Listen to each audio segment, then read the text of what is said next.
আসসালামু আলাইকুম। ক্রিকেট নিয়ে দেখলাম সবাই সবার মতামত জানাচ্ছে, তো ভাবলাম আমিও একটু কথা বলি। বিভিন্ন সময় তো বিভিন্ন কথা বললাম, আজ ক্রিকেট নিয়ে যদিও এত হইচই করে গেছে বাংলাদেশে, একটু কথা বলি।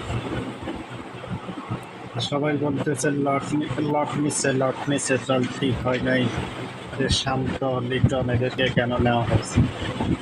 আর ভাই, আমাদের দলটাই তো এমন, নিবে কে আর?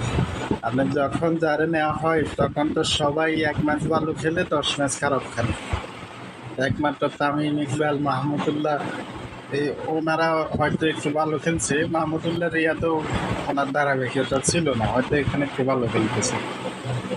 আমাদের দলটা তো ওই পর্যায়ে এখনো পৌঁছে নাই, তাই বিশ্বকাপের মতো বড় ইভেন্টে ভালো খেলবে, এটা তো ওই পর্যায়ে এখনো পৌঁছে নাই।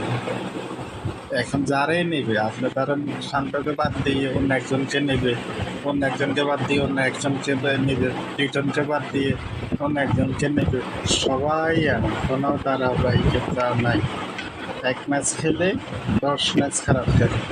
তার থেকে ভালো লিটনকে নেওয়া হয়েছে, 10 ম্যাচ খারাপ খেলে 1 ম্যাচ ভালো খেলবে, দর্শক আনন্দ হবে। আমার মনে হয় এটা যৌক্তিক। কারণ হলো, আমাদের দলটা তো এখনো ইন্ডিয়া, পাকিস্তান, অস্ট্রেলিয়া এই দলগুলোর মতো হয় নাই এদের সাথে একটা ফাইট করতে। আসলে দলটা এখনো নিচু মানের দল।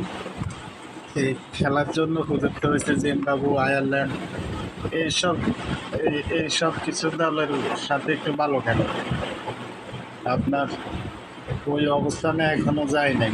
একে নিয়ে ওকে নিলে দল ভালো খেলবে, এইগুলা বলে আসলে কোনো লাভ নেই।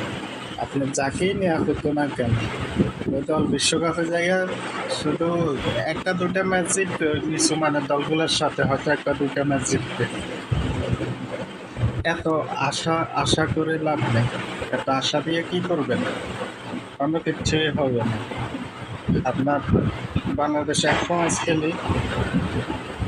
ম্যাচ খেলে ইন্ডিয়ার সাথে জিতবে, হাইস্ট একটা দুটা ম্যাচ ওই বকাফড়ি মুছে যাইবে, জিততে পারে।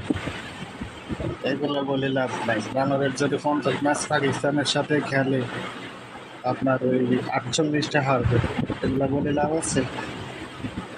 আপনার শুধু একমাত্র যেহেতু মিরপুরে ওই সিস্টেম করে পিচ তৈরি করে স্পিন পেজ, অন্য দলাইয়া বুঝতে পারে না, এখানে বগা মারা খায়, ওইখানে জিতবে, বাইরে যাইয়া সব হারবে। এত আশা খুব পাইতেন না, একে নিলে কাজ হইতো, কোনো লাভ হইতো না। ধন্যবাদ সবাইকে।